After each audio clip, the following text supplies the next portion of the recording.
Last week வரைக்கும் நேத்து அதாங்க இந்த திங்கட்கிழமை பொங்கல்னு நினைச்சிட்டு இருந்தவங்கல்ல நானும் ஒரு ஆள். என்ன பண்றது, நாள் விடியறதும் தெரியாம முடியறதும் தெரியாம ரொம்ப வேகமா கடந்து போயிட்டு இருக்கோம்ல. வருஷம் பிறந்து 2 நாளைக்குள்ளேயே பொங்கல் மாதிரி இருக்கு.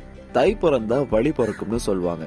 ஆனா 20-30 வருஷமா தை மட்டும்தான் பிறக்குதுன்னு மனசுக்குள்ள புலம்பிட்டு இருக்கவங்களுக்கு என்னோட தை திருநாள் வாழ்த்துக்கள்.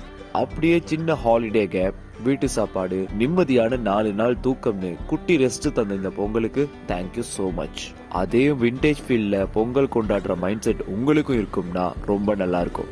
வீட்டுல அதிகமா பொங்கல் சமைச்சா காலையில, மத்தியானம், டீ டைம், நைட்டு, மறுநாள்னு அது மட்டும் தான் கிடைக்கும்.